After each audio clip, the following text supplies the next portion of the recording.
All right, everybody. It's time for another episode of the Michael Shermer Show. I'm your host, Michael Shermer, as you know. I have a special guest today. We're talking about my favorite subject.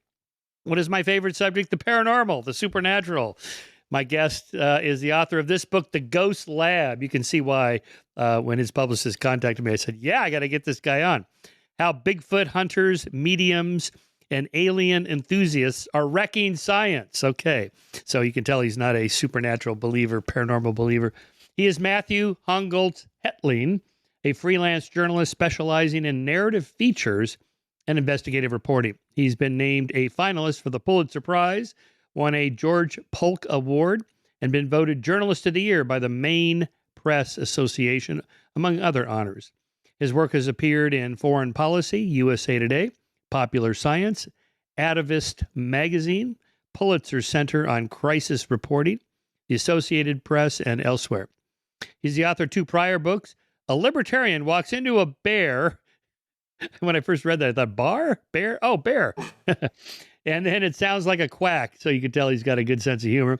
His new book, here it is again, The Ghost Lab, How Bigfoot Hunters, Mediums, and Alien Enthusiasts Are Wrecking Science. All right, Matthew, nice to see you. I should point out to our viewers that you're in an unusual studio, your car. Yeah, Michael, I need to be your very first podcast guest to speak by car. What a special treat for your listeners. I think you are the first for that. Yeah.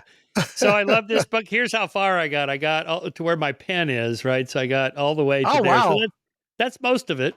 Absolutely. I didn't know you were such a good writer. I thought it was going to be a straightforward reportage and I could just kind of skim through it because I know the subject so well. But in fact, it's a really great story. You're a good storyteller. Michael, thank you so much. Thank you for having me on your show. And I will say right off the bat that the folks that I speak to in the paranormal enthusiast community, they know who you are. And your reputation with them is apparent, if not necessarily beloved. Probably not beloved. I have to tell you a funny story. When I picked up the book a few days ago, just for fun, I just flipped open to the middle of it, just completely random. And it was a page talking about the amazing Randy and Penn and Teller. And I thought, what are the chances of that? Unless he talked about Randy and Penn and Teller all over the book. And it turns out you don't. So is that directed by some kind of synchronicity power? That's right. It was the energy, Michael. You know about the energy, don't you? Nothing happens by accident. Everything happens for a reason. All right, give us a little bit of background. How did you come to write this book? But I'm interested as a writer, how you developed your particular style of writing and talking to people and telling stories.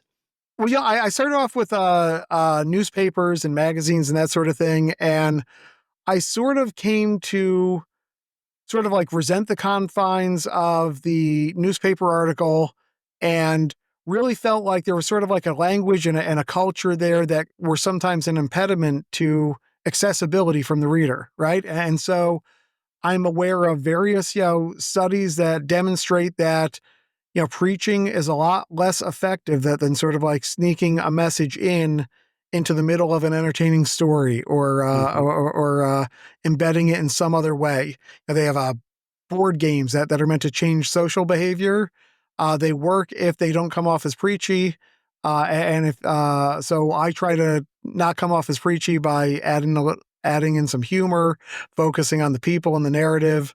And then I find that the message permeates just as well, if not better. Yeah, I had no idea there was so many interesting and famous paranormal connections to New Hampshire. I was not aware of this at all. I mean, like pretty much a who's who of that world somehow managed to connect to New Hampshire and this Kitt. Well, I'll let you explain the whole Ghost Lab. Yeah, I sort of like backed into it. I started off thinking about institutional distrust, right? This is sort of like the issue of our time is that nobody is, everyone's sort of like opting out of support systems for government, for college, for church, for any institution you can name is not doing particularly well in the eyes of the public. And so New Hampshire, I found, which is right in my backyard, has been a leader in that trend, right? Like in New Hampshire, I think I say in the book, roughly the same amount of people believe that government is doing a good job as believe in QAnon, right? That they're that the government is run by blood-sucking pedophiles, right? And so I started to sort of question, like, well, if people aren't believing in their institutions, where are they sort of taking that trust? And what I found was that they're taking a lot of the sort of life questions that we would in the past have taken to our therapist, to our psychologist, to our uh priest or pastor or what have you. We're instead taking those to psychics and mediums and ghost hunters and alien abductee peer support groups and so on. I sort of stumbled across this group called the Kitt Research Initiative. And it is a colorful cast of characters. They founded around 2009. They really wanted to take up this sort of noble cause to inject science into the study of the paranormal. So their team consisted of a ghost hunter, an empath, a psychic, a medium, and an alien abductee who also happened to be a Bigfoot hunter. And these folks sort of like came together and they were sincere in their intentions. They really wanted to elevate the science behind the sort of play acting that you see on the TV shows and get a good thing going. And the book sort of tracks their quest over 10 years. Yeah, nice. Yeah, on the trust issue, my conspiracy book came out in 2022, and by 2024, when I would address conspiracy theories or say UAPs, which were also huge in the news, and I point out, well, the government said, they didn't do it, or they don't have the aliens, or the FBI says, this, or the CIA says that. And now the response I get is, oh, yeah, come on. I mean, look what they said about masks and social distancing and closing the schools. And do you really believe Fauci and the CDC? Look, they lied. And if they lied about that, they can lie about aliens and so on. It's like, okay, well, that's not a completely irrational point. That's right. That's right. And really what I found is that there's some beliefs that are way out there, right? That Bigfoot is has powers to teleport, and that's why we can't find him, right? That's a very fringe belief. But there are also other paranormal experiences or supernatural experiences that are fairly common. We think about somebody who feels the presence of a loved one in the immediate aftermath of their passing, right? This is something that's felt probably by a majority of Americans, that the polling suggests. And you start off there, and then you start to sort of wonder. You start to sort of wonder why science hasn't found evidence for this thing that you have just personally experienced and that you is so sort of plainly evident to you in your experience.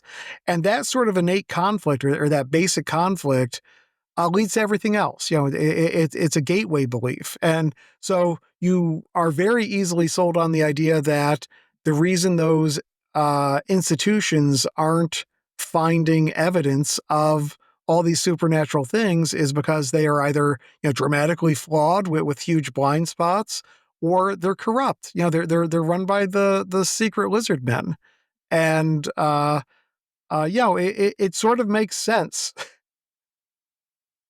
Yeah, so the problem is they don't have the evidence for these claims that scientists would like. Like, if you went to a biology conference and you said, "I've discovered another bipedal primate living in the hinterlands of Canada or the Himalayas," and your colleagues are like, "Oh my God, let's see it." Well, I do have some photos, but they're a little blurry. And it was dark. It was 3 a.m, and I woke up in my tent and I snapped this picture. And if you sort of use your imagination, you can sort of see in the shadows there the legs. You would just be laughed out of the room. It's like, dude, this isn't science, right? Or if you said, "Oh, Absolutely right. it's an interdimensional being that disappears through the portal of time," or whatever, this would not fly. So that's the problem they face. I should point out that the scientific search for the paranormal has been underway since the late 19th century, both in England and in the United States, but it's pretty small number of scientists. The famous Zener cards with the little wavy lines and the square and the circle, the triangle, and the star. Those were developed so that you could actually run a test and see if somebody could read the backs of those cards without seeing the cards, but no subjectivity of the reading, right? Not like, oh, I sense a roundish, but it could be a square object or whatever. Just say what it is. It's the square, the wavy lines, and then we can tell, what your hit rate is. And when they do that, the effects disappear pretty quickly. So your characters, I've met a lot of these types of people. Their data is a little bit different, right? You talk about, they go into these haunted houses with their tape recorders and their infrared cameras, I think you said they had, and what other equipment? EMF detectors to sort of pick up on electromagnetic frequencies. They'll bring some temperature sensing stuff to experience cold spots or quantify the cold spots, that sort of stuff. And really, when they go out there, so it's sort of like one of the things that bedeviled this group, that again was acting with sincere good intentions, was that the stuff they were experiencing was sort of like out in the field. They were like, if Jane Goodall was out in the jungle looking at invisible chimpanzees, right? Things would happen in unexpected ways, and they would see stuff. They would have personal experiences, but they weren't things that you could then take back to. You couldn't take it home. You couldn't take it into a laboratory. And the stuff that you could take into a laboratory, as you said, Michael, shows nothing. There's very little hard evidence that can be pointed to.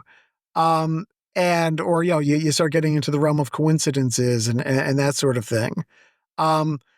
And within that group, there's sort of like this tension where some of them really want to uphold the science, but then others of them start to say, well, wait a minute here. Let's be more inclusive and respectful of the different experiences that are being discussed.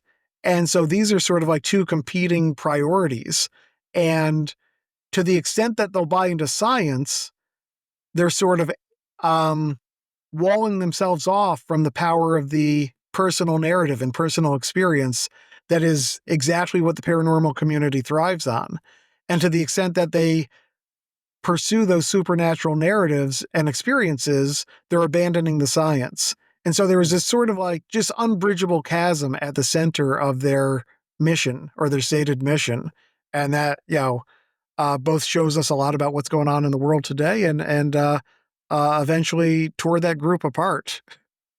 Yeah, I think the problem here is their response to that would be that science is too limited in what it counts as evidence. And so they may say, the anecdotes, the experiences that these individuals have in these one-off events that happen in the haunted house or whatever, that is our evidence. And the scientists, well, but I can't measure it in the lab. It's like, yeah, but it's a different kind of evidence, right? And so, I mean, it's possible because you have a nice section here in your first chapter, solid on phenomena, in which you go through a few of the famous periods in the history of science. Antoine van Leeuwenhoek's microscope that discovered these what were hitherto invisible little objects that cause diseases and whatever, or the discovery in 1861 of a gorilla. There were stories about it, and then finally somebody goes, "Look, there it is." It's like, oh, okay. Or the discovery of the first black hole, Cygnus X1 in 1971. I mean, these were hitherto invisible, theoretical. Maybe they exist, maybe they don't. There's one right there. Oh, so can they not legitimately say, look, science is just not cut up with us? But they will, because look at this long history. Yeah, I mean, there's always that is a frequent assertion. I saw that a lot in this sort of like alternative medicine space. Like, this is the wonder cure for everything. And as soon as science figures that out in 20 years, it's going to be everywhere. And those are just, hucksters trying to make a quick buck. And I think that there is like, sort of like a sense within the community that sort of like, despite the reality that you just described, that science is not looking at these things, refuses to look at these things, that if you present evidence of these things to a scientist, that the scientist's training will cause them to sort of reject it out of hand and not even consider it, just sort of like dismiss it. And I think that is, it just sort of helps to perpetuate the belief. And the self-identity that people build around the idea that they've had these experiences. Now, you yourself have famously had a ghost experience, right? Yeah, the uh radio, my wife's radio, her grandfather's radio, he's long dead. And, the radio comes on after decades of being dead. Yeah, I wrote about that in Scientific American. But the yes. interesting thing was, not just the criticism I got for saying that, because I didn't say that that's proof of anything. I just said, look, weird things happen, and it was pretty cool. And Mhm. but I got a lot of letters from people, hundreds of letters of their own stories, like, and they were just crazy stories. Like, I lost this bracelet when I was 12, and then 40 years later I'm in some other foreign country and I'm just randomly walking around and there's my bracelet for sale in this little thing. You're like, what? Right, You know, right. and Absolutely it's astounding coincidences are happening out there. yes, it's true. Now, of course, scientists go, well, but statistically, law of large numbers and so on. Yeah, that's what I say. Okay, but I guess the question then is, how many anecdotes are enough to say, what, there's something going on here? This is what the UAP people say.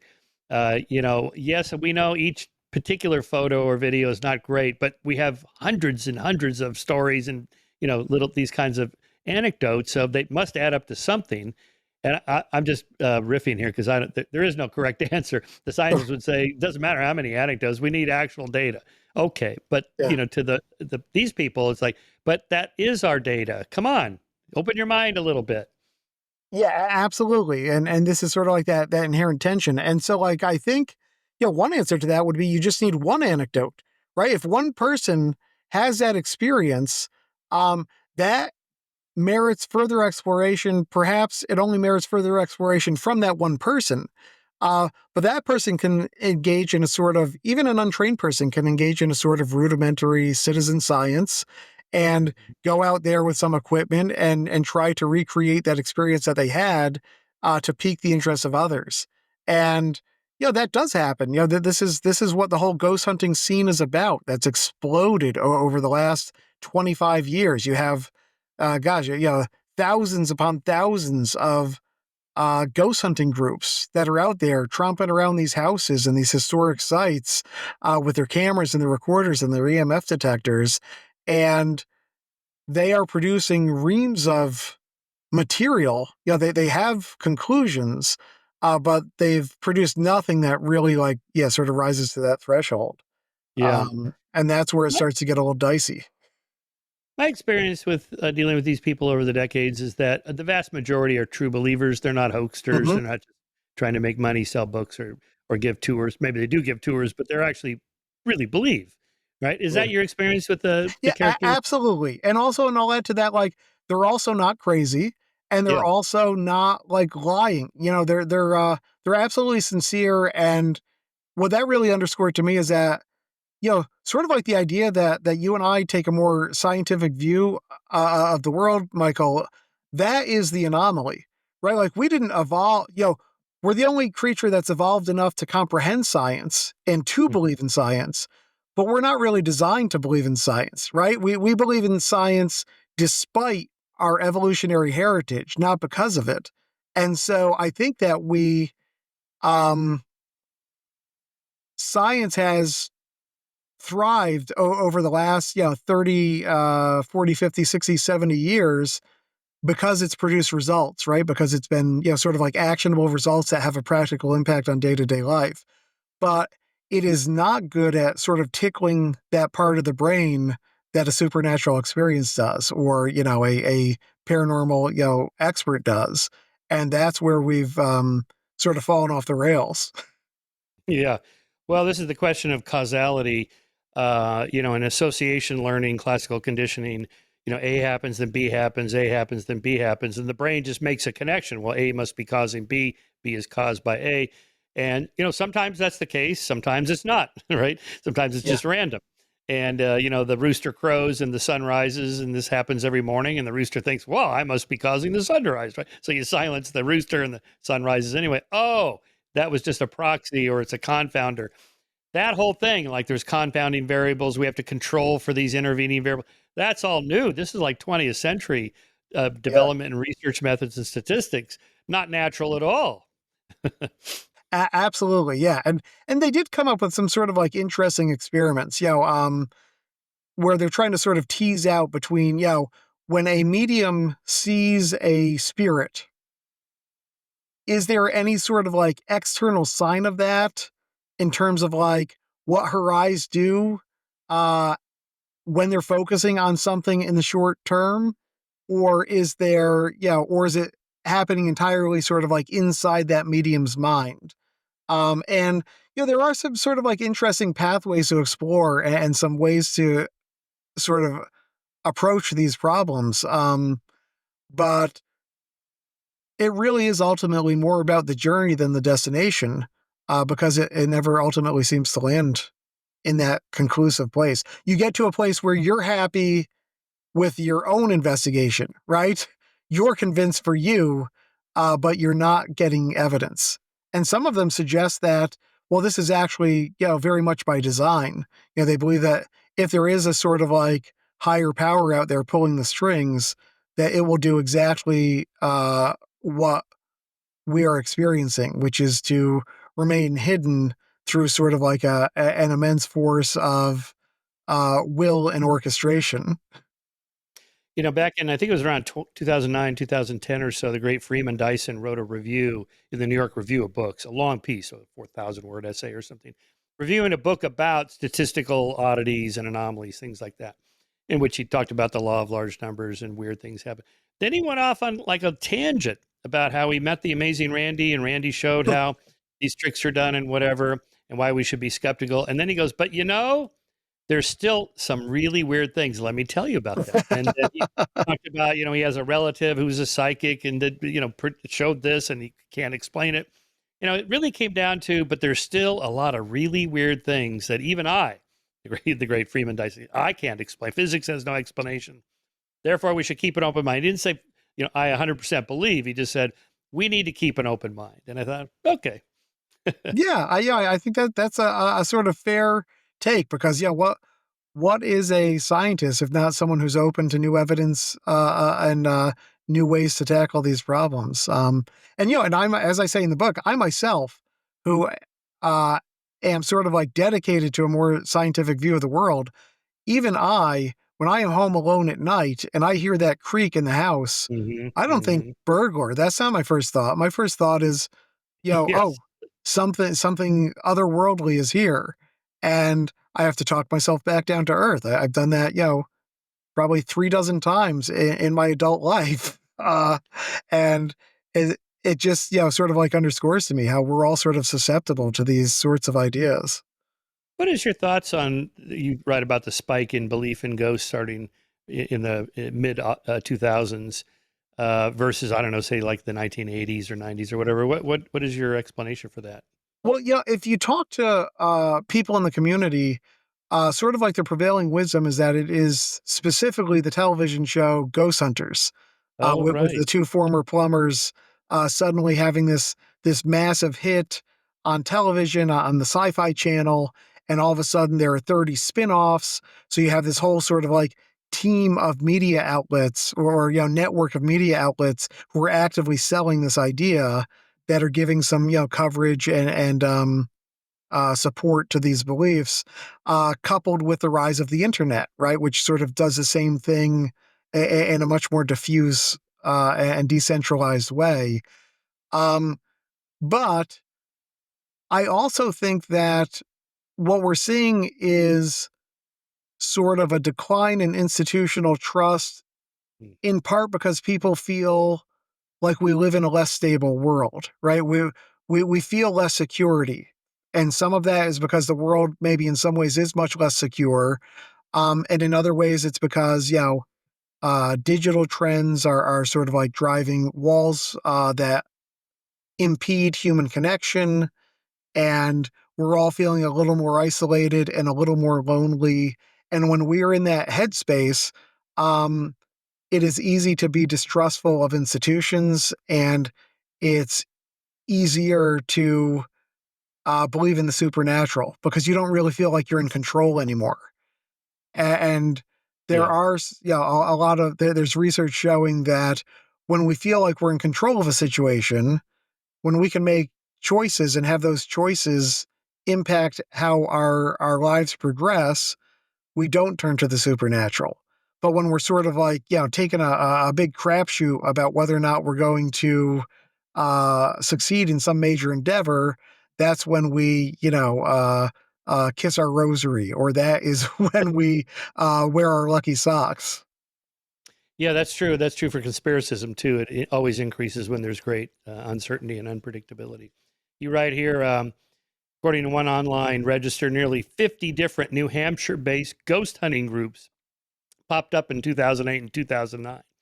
50. I mean, and you say Yeah. it's probably actually even higher. Spirit hunting was One so little hot. state. Yeah. I know the state motto could possibly have been changed to live free or die. And then after you die, meet me in the dark house after midnight and say one or two indistinct words into my tape recorder. That's really funny. Yeah, because so much of Thanks. that is, their evidence are these just anomalous sounds, creaks, noises, almost like backward masking. I demonstrate this. I play, Stairway to Heaven backwards, and you can hear the secret messages about the satanic tool shed and all that stuff, or like the Paul McCartney "Turn Me On, Dead Man." Revolution Number 9 played backwards. To me, it reminds me of that, but they seem to think again that's kind of a data for them, evidence. Yeah, the folks that I spoke to who, like Andy Kitt, who's a really interesting character, he's aware of all of the propensity that humans have to find patterns and connections where none exist.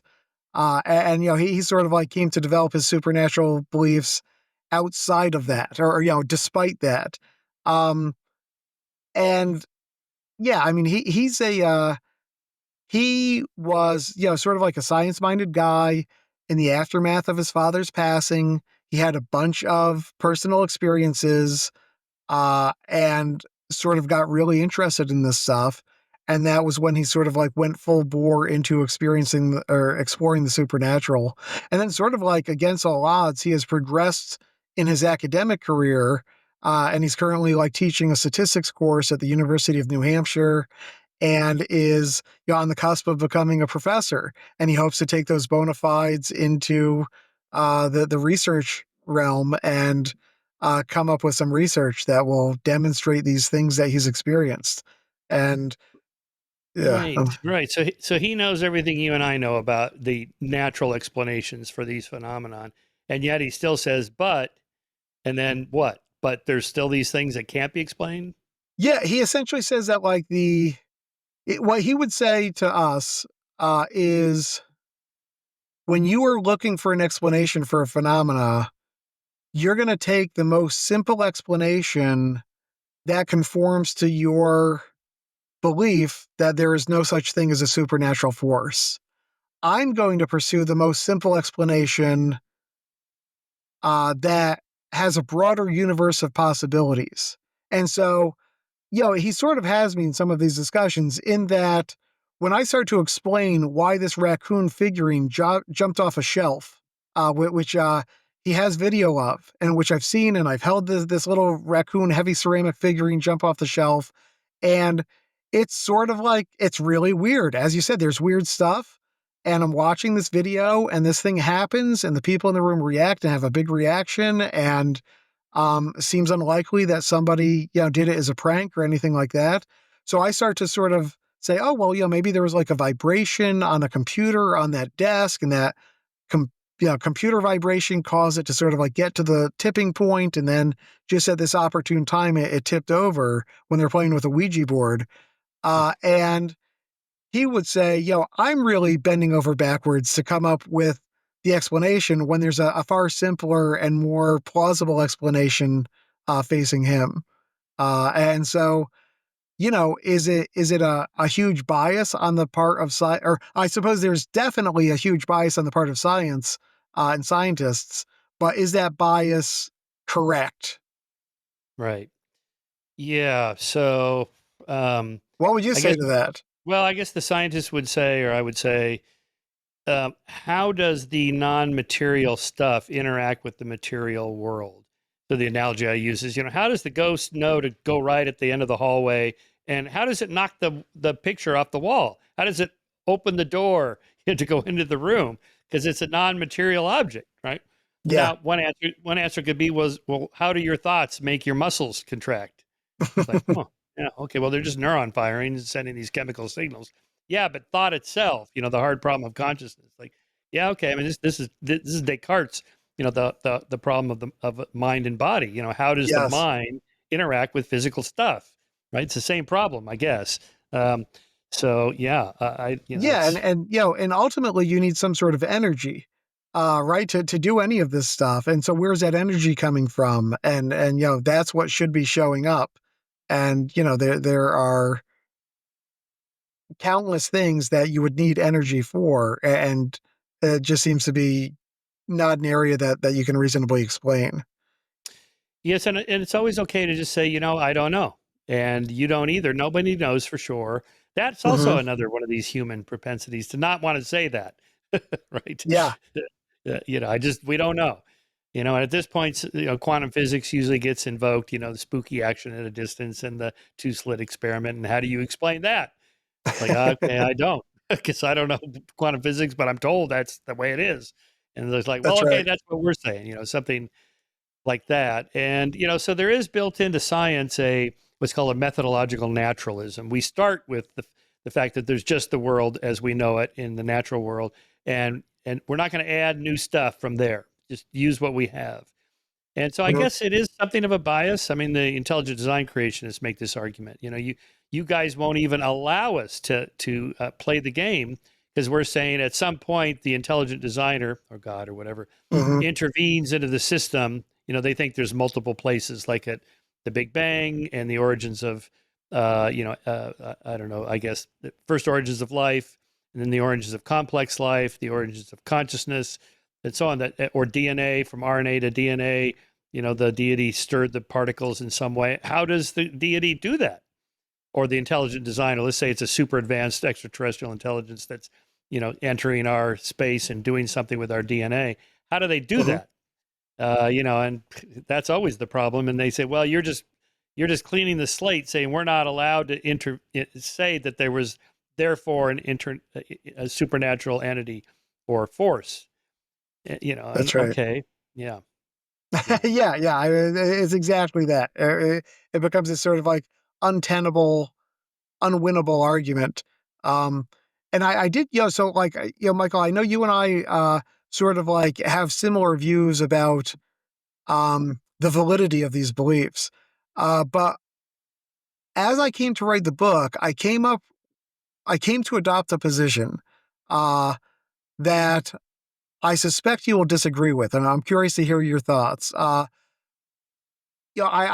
talked a lot about how these beliefs are driving anti-institutionalism and institutional distrust, and they're sort of eroding a lot of the forces that accomplish a lot of good in our society. And so, colleges and universities are sort of like losing cultural cachet because fewer people believe in colleges. And the same for government, and the same for science, and the same for the church, and all of this, and on and on. And so I started to think like, well, what would be the world in which these institutions can coexist with these worlds or with these belief systems more successfully? And in the past, it didn't really seem that pressing because it seemed like institutions had such an upper hand over the course of the last century that to give any room to those beliefs was to sort of like legitimize them and elevate them and make them stronger. But now I believe that those beliefs are getting elevated and made stronger anyway, and that the institutions themselves and the scientific process is what is at risk of becoming irrelevant.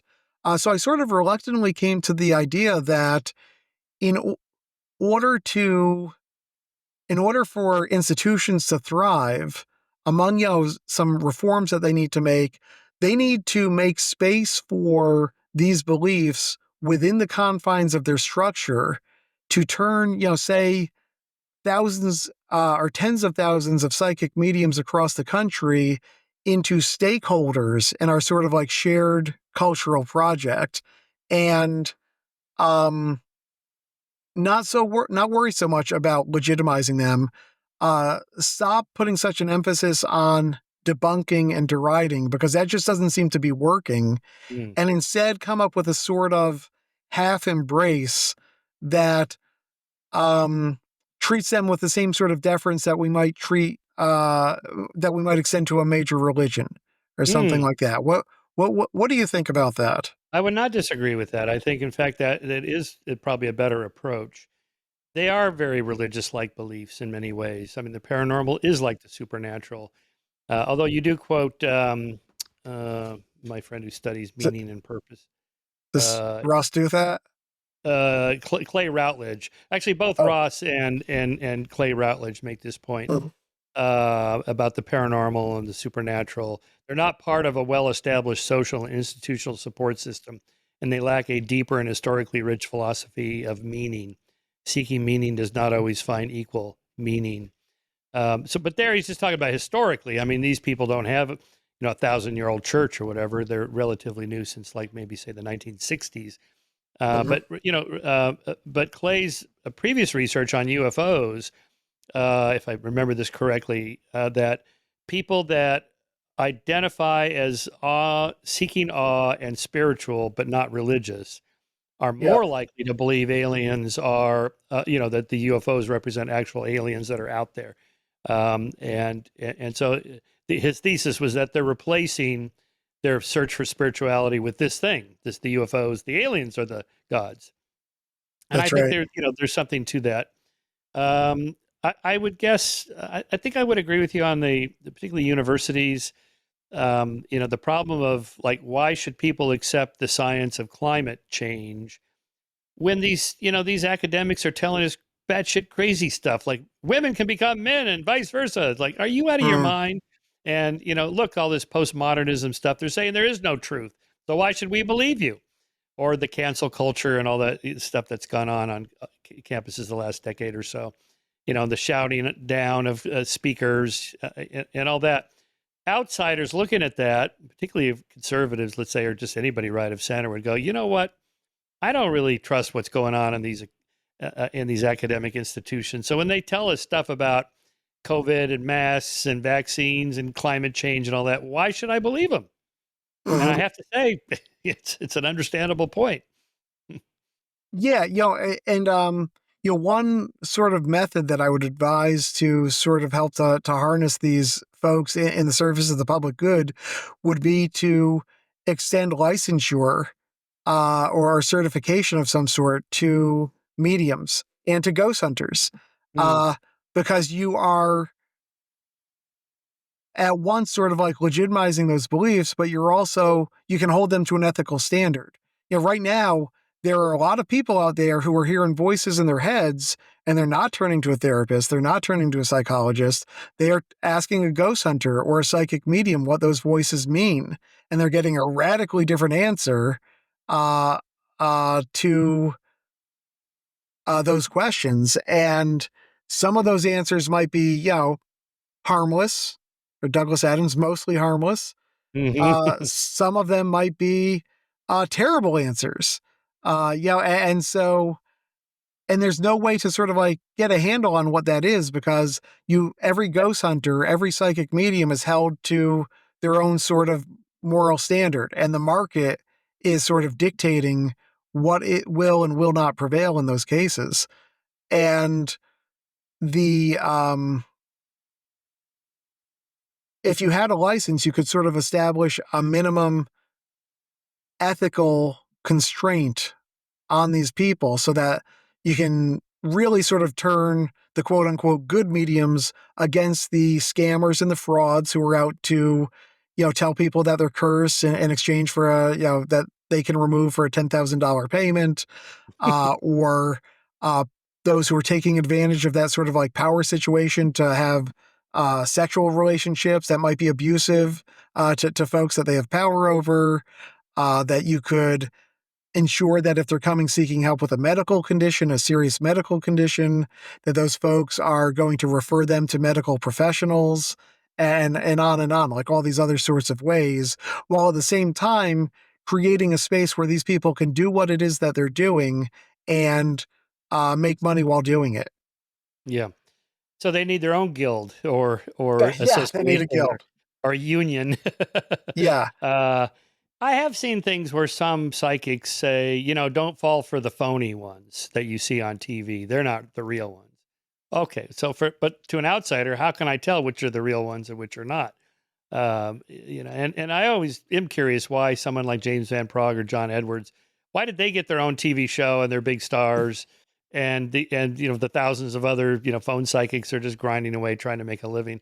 I don't know. yeah, Maybe that's like asking how come Penn and Teller and Copperfield have big theaters in Vegas, and the rest of the magicians are doing kids parties, right?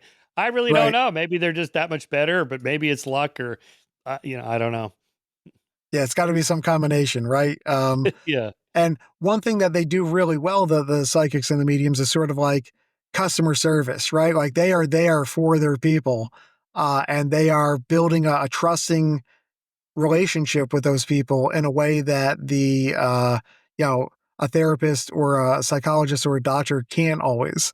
And Yeah, so, our friend Mark Edward, who was a skeptic, but also for a while he made his living. Well, he was a magician. He was one of the ones doing the kids' parties. So on the side, he worked for the Psychic Friends Network. So he worked the Mhm. phones. He told me all about how it works. They could send you this book and things you can say, basically cold reading. And that the longer you keep somebody on the phone, the more money the company makes, the more Oh, money right, you right, make. right. So they get $3.95 a minute or whatever, and the psychic gets like 60 cents every minute that they keep them on. The phone the system directs the calls to your house. You just work from your home, and so you say, okay, now here's what we're gonna do. I need you to get a crystal and get a candle. You kind of drag it all out, and then we're gonna do this, and we're gonna do that.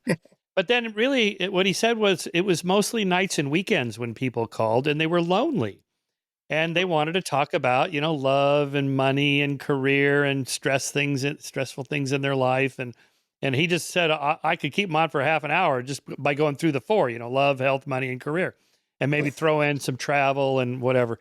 And people want to talk now. I guess one response to that is, yeah, but you're not a trained therapist. Right. Presumably, psychotherapists and psychologists have some training. They know what they're doing. I don't know how to do this, but clinician presumably does. So I don't think the Psychic Friend Network psychics have training on how to deal with people that are, I don't know, suicidal or severely depressed or whatever. Yeah, and you're also not a friend, right? Yeah, like that would be the other situation in which that would be a really valuable, unalloyed good would be if you're part of that person's social network, but you're not. You're milking your 60 cents a minute. Yeah. Yeah. So again, let's just assume that they have the best of intentions and they're trying to help people. They think they have this gift, and maybe it evolved themselves. Maybe they were just fooling around as teenagers, playing with the Ouija board or whatever, or doing astrological charts. And their friends are going, you're pretty good at this. I mean, you got some hits that I didn't Yeah. tell you. And they're thinking, yeah, I did get some hits. My friend Mark Edward, he would say this like, most of the stuff I was just doing is just bullshit cold reading, but occasionally I would get stuff that I had no explanation for that. Not part of the cold reading tricks or anything like that. Now maybe he's just remembering his hits and forgetting his misses, and that's statistics. But that was the idea. It was a justification in any case. Yeah, well, one of the psychics that I spoke with, who had, among other things, like help guide a local brewer on how to access some quality yeast. Uh, she said that she once was doing a reading at a psychic fair, and the spirit that she was talking to said, "Oh, I want to tell my surviving loved one a pickle recipe." And so she told her client that, her paying client, and the person says, "Oh my God, I've been looking for that pickle recipe for years." And so she sort of like dictated this pickle recipe from beyond the grave.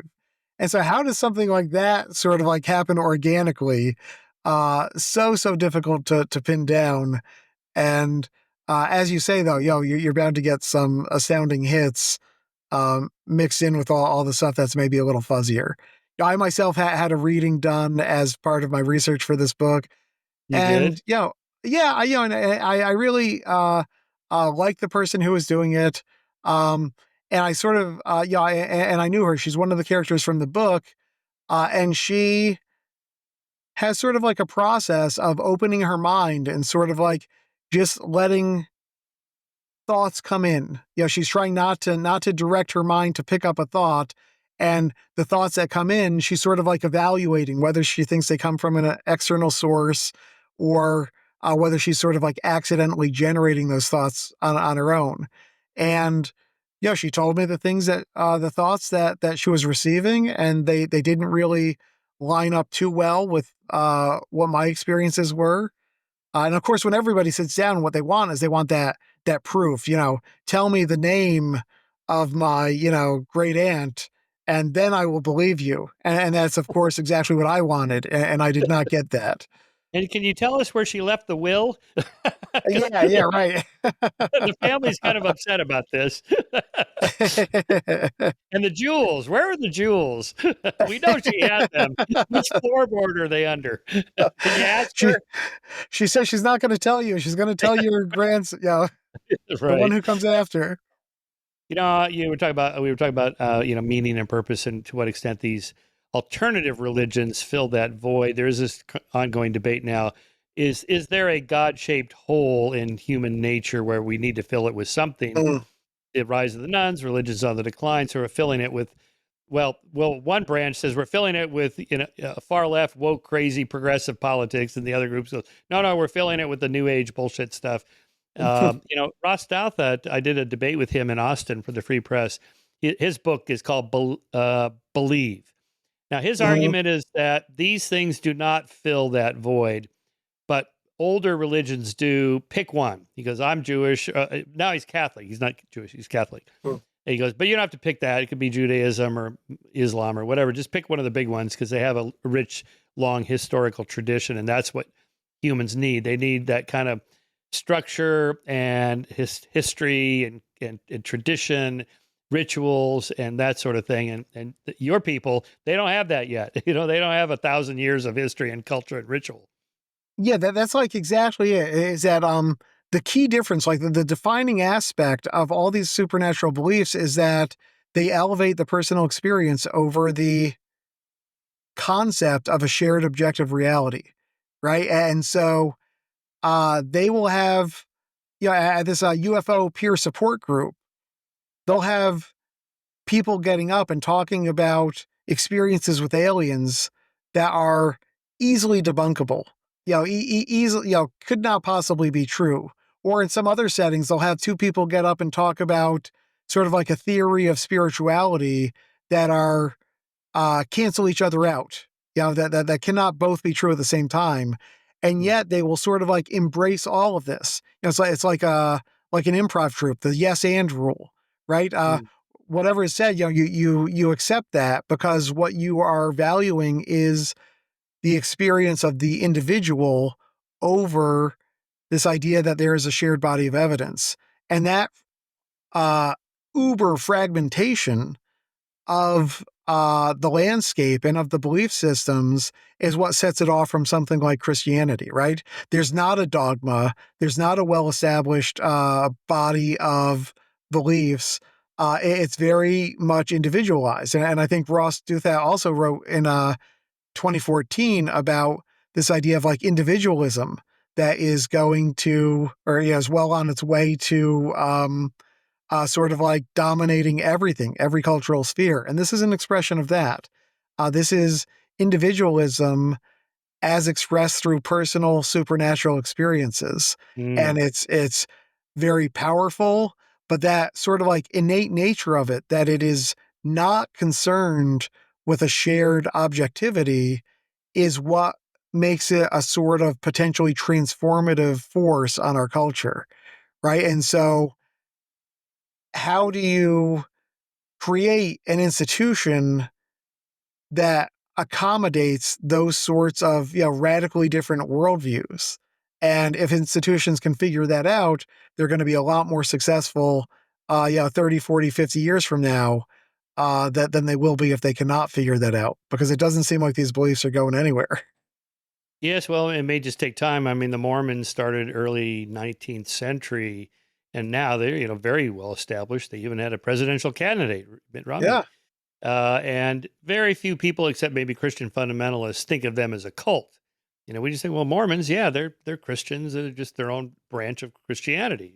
That's just the way it is. Like you're a Catholic, you're a Protestant, you're a Mormon. So that took a while. Scientology is trying to make that transition, but maybe it's just not been long enough. Fortunately, they've stopped suing people and playing up the weird, galactic Xenu, the Galactic Warrior story. They have their own origin story that, just sounds batshit crazy. But if any origin story actually out of context sounds kind of crazy.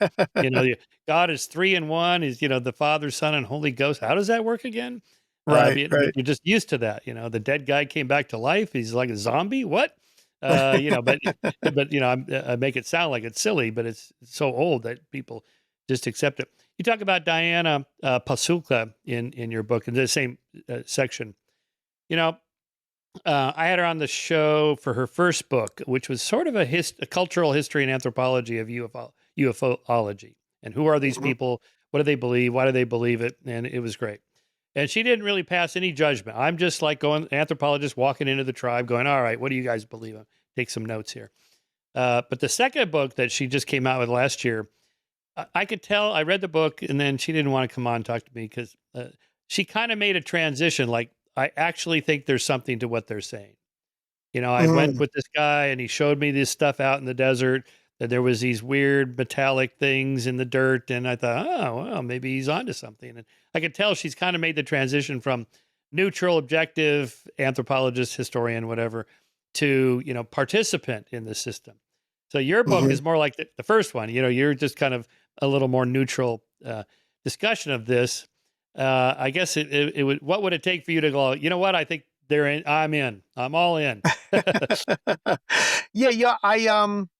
Well, as I said, I did see things that I couldn't explain, and I'm thinking again of that raccoon figurine jumping Yeah. off this shelf. Yeah. Yeah. Um, but for me, it really is like I do not trust my own senses as much as I trust the scientific method, Mm, right? And I think that I would need to either have sort of like, yeah, repeated personal experiences that were demonstrably not a delusion on my part, that I could perhaps share an experience with somebody else.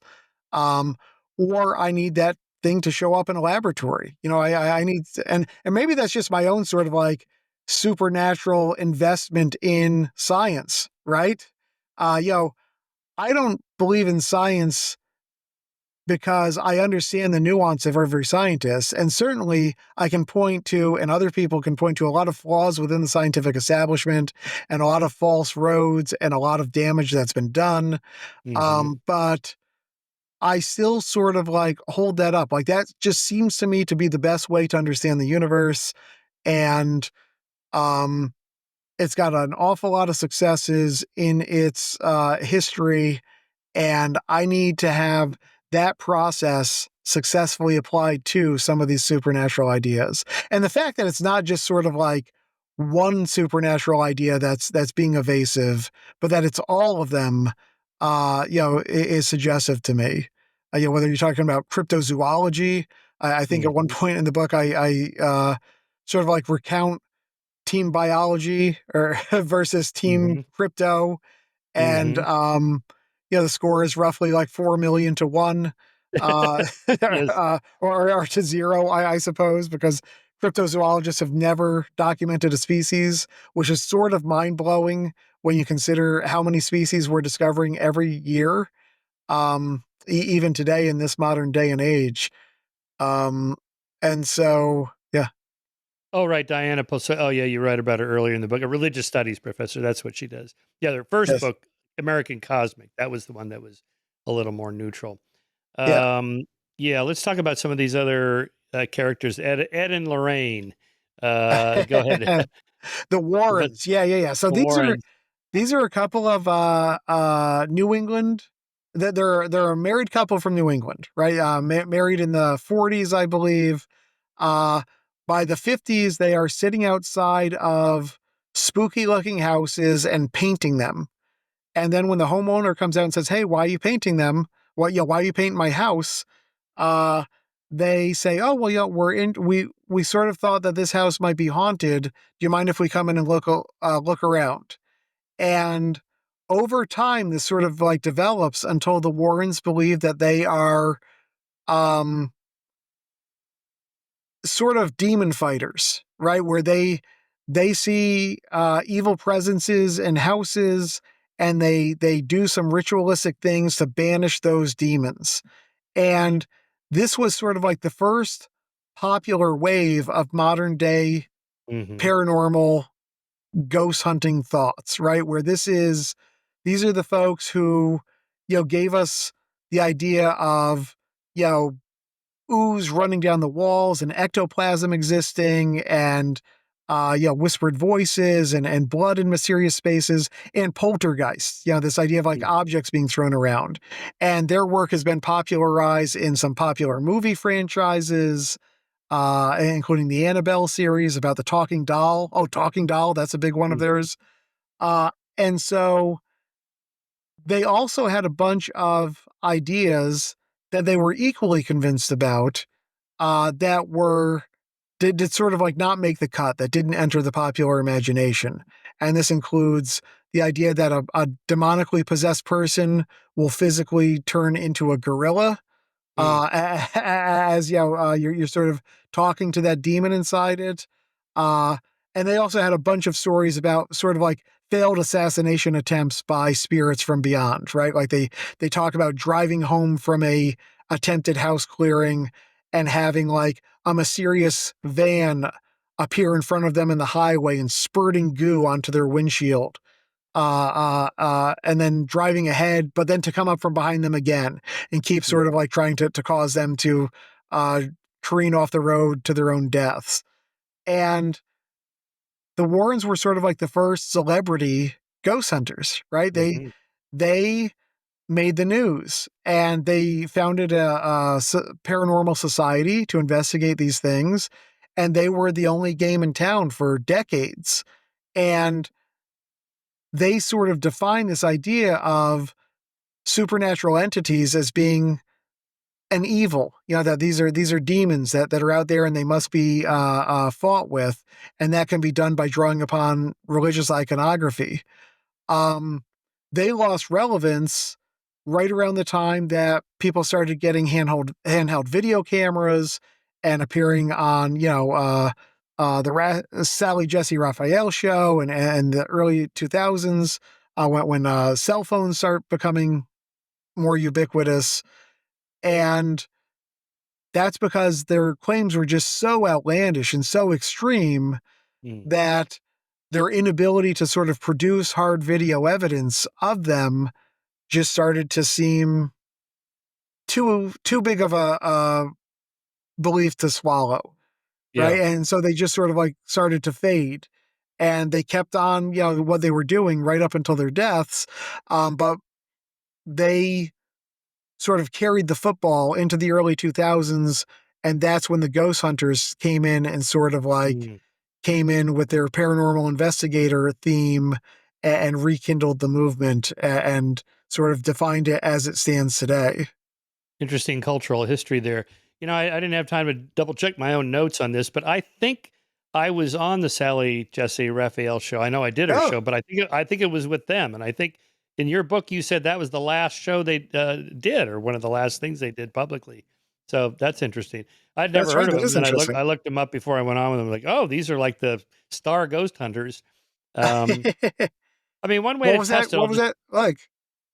uh, oh, it was well, it was typical talk show stuff. You get 5 minutes and then commercial break, and then the people yell over each other. And I don't really like doing those shows too much. I did Oprah once with a psychic medium.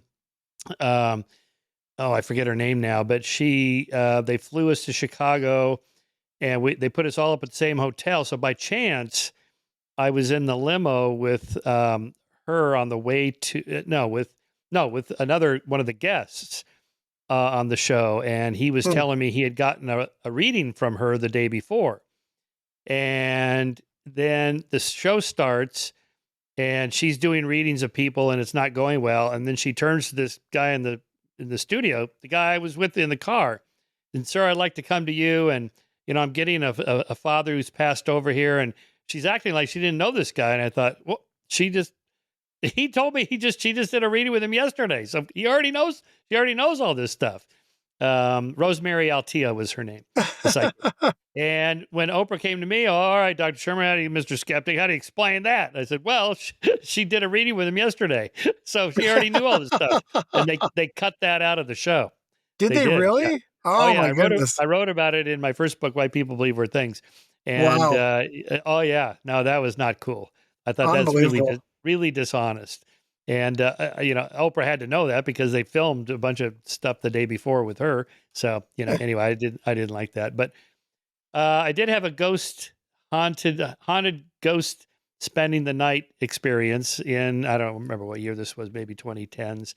There was one of these reality shows where they had two ghost hunting teams competing for a prize, and the haunted place was this hospital in East LA that was now abandoned, but it was a big hospital in the 1980s during the crack cocaine epidemic. Sort of an African American community in East LA. A lot of people died there. It's a super spooky looking place. There's even a sign out in front of this building that says, if you want to rent this place for your film, call this number, right? And I can see why, because Well, it was a perfect place to make another It or one of these paranormal shows. Anyway, so they had the two teams, and I was one of three judges, and so I had to spend the night there. And they got camera crews all over the place and all this stuff. And they had already set up two rooms for each of the two teams to go into. And they had told them the stories of what had happened in these rooms ahead of time. And I thought, well, they're going to find what you told them to find.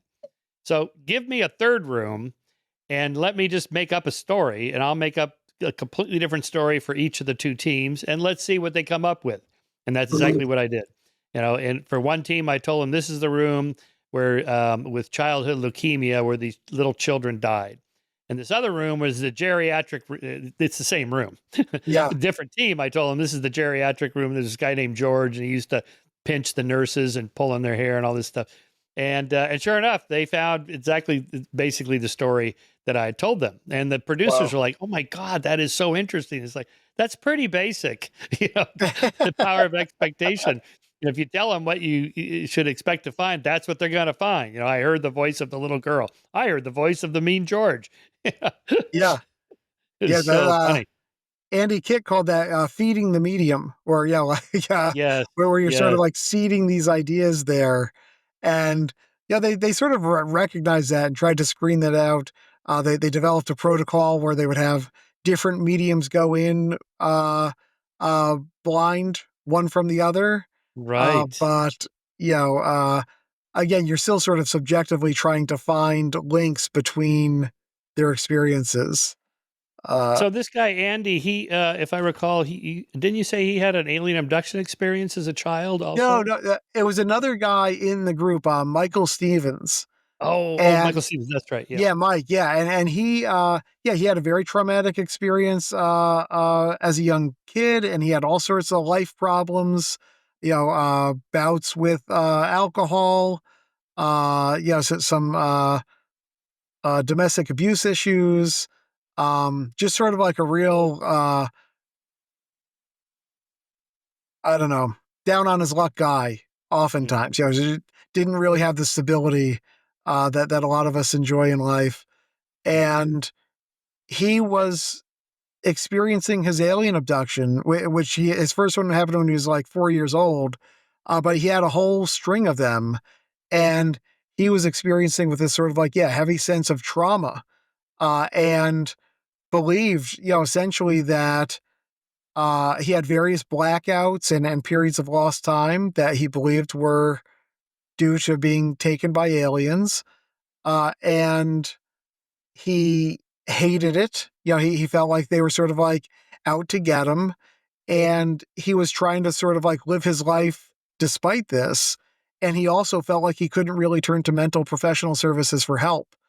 And he eventually sort of like improved his own well-being by founding this peer support group for alien abductees and sort of like leading these group discussions. And that was, I think, a source of great sort of pride and healing for him. And he also had this sort of like interesting mission at one point where he wanted to like destigmatize alien experiences, right? And so one of the ways that he did that was to undertake a campaign to convince the state of New Hampshire to erect a historical marker at the site of a supposed alien abduction. Mm. And he was successful in this campaign. And that then sort of affirmed that these two people were abducted in such and such a spot in such and such a day and year. And that sort of gave him a lot of comfort and emboldened him to sort of come out and say, "Hey, look, I'm a believer too." Interesting. So it's a way of making sense of an abusive or traumatic experience in childhood, especially.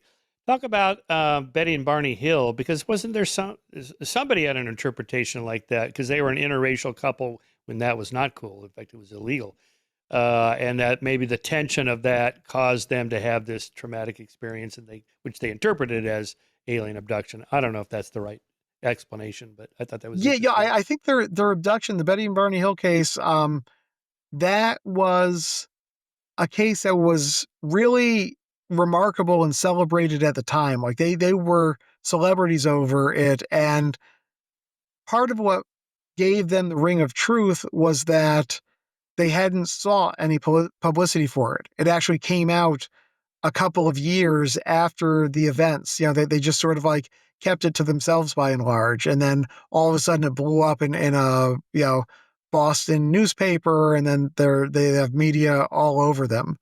So that sort of seemed like a compelling situation. But they had a lot of pieces of evidence, supposed physical evidence, that all yielded up nothing. Like Betty had a white powder residue on her dress that she was wearing at the time. Supposedly there were, scuff marks on Barney's shoes from being dragged up the ramp. There were, all sorts of things happening with her car. They were driving at the time of their abduction. They felt like there was some, magnetized remnant, some parts of the car had been magnetized in a way that they didn't think they had before. And this just became, sort of like another seminal event. Oh, and Betty drew a star map, Yeah. sort of like famous star map that she drew it from her memory, and it sort of kind of matched up to a known assemblage of stars taken from a particular vantage point. And so that was really, added a lot of heat to the frenzy that surrounded them. Yeah.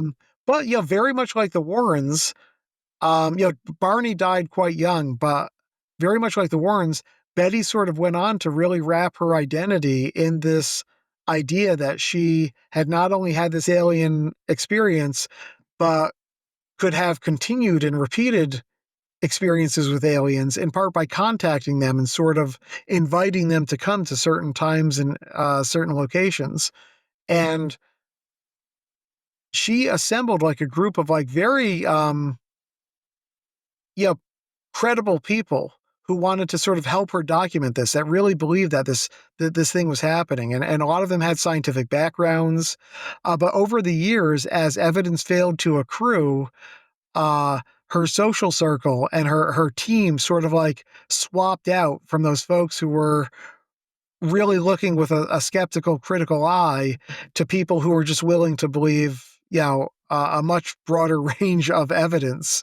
And the tales that she told got, very wild, and eventually, just sort of, like the Warrens, did not match up with the evidence that she could actually produce. Yeah, I remember Sagan featured them in his Cosmos episode on extraterrestrials, and showed that a lot of it was derived from hypnosis, which is a kind of guided imagery in which you can easily just make stuff up. But he did have the star map, and he showed, that's just patternicity. You can find a match with pretty much any set of stars, and so there's nothing particularly to that. Talk about Travis Walton, because I met him, and he's quite an Oh, interesting you met character. Travis Walton. Oh, that's interesting. Yeah, he came to my office with a TV crew. It was a setup for this show called The Fire in the Moment of Sky? Truth. No, Oh, no, no. oh, It was well after that. The Moment of Truth was the lie detector the show. lie detector. Every Yes. week they feature somebody, like a couple, and she thinks he cheated. So he says, I didn't. And they do the lie detector test. He did, whatever. Big fun. TV loves that kind of stuff. But one of them was him. And he said, I'll take the lie detector test. So most of it's just drug out, tell us your story. And it went on, his story. And, but he failed the lie detector test. Now I happen to be skeptical of the polygraph. I don't think I am as well. Yeah. I think it's just bullshit. But then after that show, and I wrote about it in Skeptic, I got an email from a guy named Kelly Waldrop who grew up with Travis Walton and confirmed that Travis simply made up his abduction story. Here's this guy, Kelly Waldrop, make of it what you will. I happened across your assessment of Travis Walton's alleged abduction aboard a UFO in 1975. Your suspicion that it was a hoax is completely correct. Travis and I were in junior high back in the early 1960s, and he was constantly dreaming up schemes to deceive folks that a UFO was visiting our little town in northern Arizona. Not having seen him for decades, I actually reminded him of that in 2006 via email, and he simply changed the subject, not wanting to crack his golden egg, I suppose. I did find his one-line bio rather telling as well. We were in the same grade in school and presumably the same age. I noticed that his bio lists him as having been born 5 years after me. That would have put him in first grade while I was in sixth grade. My guess is that this little chronological slippage is telling. Yeah. But, I mean, he was the nicest guy, I have to say. He was. To hear one version of his story, and it is, it just sounds so compelling. He's heading up this logging crew, and they're out driving through the woods, and they see this bright light beaming down at them from above, and he jumps out and starts to run towards the light, and the guy driving the vehicle says, "Oh no, let's get out of here," and drives away, and then he disappears for a few days and shows up on a roadside miles away. And that all sounds, oh, geez, that sounds pretty compelling. But then, the circumstantial evidence starts to come in, and apparently he told his mother, hey, I might get taken by aliens, but I'll be okay. Don't worry. Right. And even more tellingly to me is the fact that his crew was out there doing logging work for a federal government contract, and they were on the cusp of defaulting on that contract. And he later cited this alien abduction as an act of God that relieved him of his end of the responsibilities. And so, clearly, you start to see, okay, well, here's the motive, here's the suspicious stuff. There have been suggestions that the light came from a sort of like searchlight beamed down from a one of those smoke detection stations that the rangers set up, like a platform in the woods, and that the guy who was driving the vehicle was in on it, and so he drove away on purpose so no one could investigate further, and then it all starts to look pretty thin. Yeah. The other thing I want to bring up was the sleep paralysis as one explanation for the alien abduction phenomenon. We published an article in Skeptic by Heidi Love, a woman, maybe she was in her 30s when she wrote this, and talked about in her teens and early 20s she experienced sleep paralysis. So in sleep paralysis, you wake up in your sleep, you're in the middle of a dream, and your body is still supine and super relaxed, so you feel like you can't move, which is probably an evolved feature so you don't go sleepwalking out of trees in our ancestors. But a small percentage, maybe 1 to 3%, have these weird experiences where they wake up, they can't move, and there's a sense presence in the room. Here she describes it. I wake up with a start, feel that I'm paralyzed, feel this sort of tingly, vibrating energy coursing through my body. I feel like I'm sort of sinking or falling backwards, like down into a giant bowl of warm, tingly oatmeal. Rhythmic sensations of vibrating electricity all over my skin and throughout my entire body. This also comes with a sound, a roar, a rush. The sound stays. I feel fear. I try to move, but I can't. It's hard to breathe. It's hard to lift my chest or to fill my lungs with air. I can open my eyes just a slit so I can see everything in my room, and I notice a huge, bulking figure in the doorway coming toward me. It's a dark silhouette of something that kind of looks like a giant, broad-shouldered ape. It's a monster or demon of some sort. I can't see a face, just an outline filled in with total darkness against the bright white light of my room and the doorway. It is totally aware of me and wants to do me harm. It's coming toward me, and I'm paralyzed and totally terrified. Struggling for breath, I panic and strain hard, directing all of my energy to try to move just one little finger, and finally I do. I move the little finger, and the spell is broken. I wake up all the way, and then she talks about the rather interesting part of it. Just like people in the Middle Ages had reported they were being sexually molested in their beds by incubi and succubi, here is her description of what happened to her. It's daylight. I'm alone in the house. And again, while there is fear, there's also intense sexual arousal. The entity in the room this time is, well, it's performing oral sex on me, and it's doing a pretty damn good job. It's sort of human, but sort of not human. It's definitely kind of scary and threatening and demonic, but the sensation of it between my legs is totally real and feels good. I feel wide awake yet paralyzed. I can see the room, and I can see this dark, strange face between my legs, and I can feel everything that it's doing to me. Despite my arousal, I still struggle to break the paralysis, and I finally do by moving a finger. I wake up in a state of intense sexual arousal. Anyway, after we published it, I got letters from people that said, yeah, the same thing. I tried to move my little finger. Once I did that, then the rest of my body woke up, and then the entity went away, and so on. So I think, there's our natural explanation, at least for some of these experiences that people have. The experiences are real. I mean, they really are happening in their heads. Yeah. And there's some suggestions that an alcoholic is experiencing a lot of like lost time due to overconsumption and blackouts and things of that nature. And that is a much more palatable truth, that you're being picked up by aliens than that you're just drinking yourself blind drunk. Right. And I talked to a therapist, a really interesting guy, Joel Blackstone of Taproot Therapy in Birmingham. And he deals with a lot of folks who are undergoing all sorts of trauma. And a lot of people come into his office and they're talking about their alien abductions. They're talking about, being beset by ghosts and that sort of thing.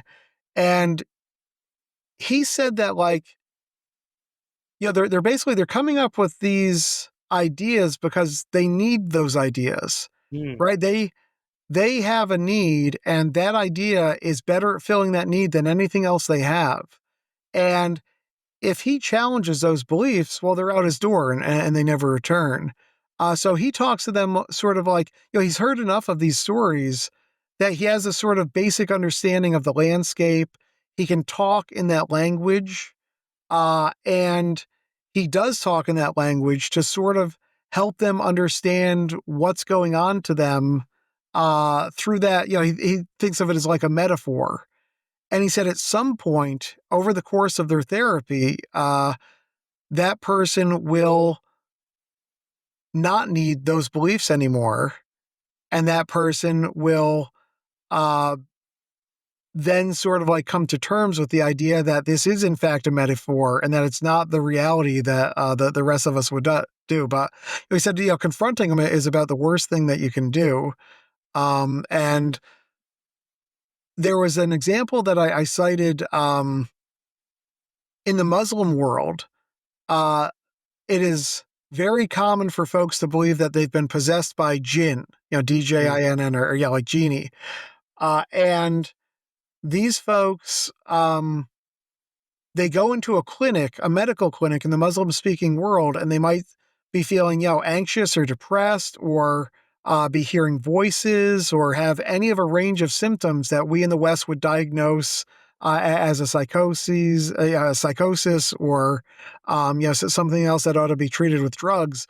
And the medical clinics are equipped to deal with that belief through a process not of debunking and not of deriding, but of sort of like respecting it and administering a treatment that's sort of cloaked in the trappings of a jinn dispossession or exorcism. And so they'll have a holy man come in and write down some powerful words from the Quran on a piece of paper that can be dissolved in water and drunk by the afflicted. And there's a conversation with the jinn and all of these different things. And that treatment is similar or better in efficacy for a lot of these symptoms than what we would prescribe in terms of like drugs or other sorts of sort of more aggressive therapy in the United States and the Western world. And part of it is that, there's a plan in there for the person to come back. And so there's sort of like a regular check-in, and there's a social support network that this person can then express himself to without feeling afraid and disconnected. And all of those things serve to bolster the mental health of that person. And so a researcher that whose work I cite, she suggests that if we did the same thing for alien abductees here, and for we sort of like developed a protocol that addressed some of these very pervasive beliefs like spirits or ghosts or demonic possession or alien abductees, that we would get a lot further and have a more robust ability to provide for the folks who are in need of help here in the United States. So interesting. Yes, there. I think it's useful to just take the scientific question: is it real, off the table temporarily, at least, just to acknowledge that in the minds of these people, gods, demons, angels, these things are real. And so to that extent, I will acknowledge, yes, they really exist in the minds of the people that believe that they exist, and they have very real effects. And let's treat it that way rather than just a purely empirical question. It's not going to help one of these people to say, that's all bullshit, so stop believing it. Right? Exactly right. Yeah. That's not going to help.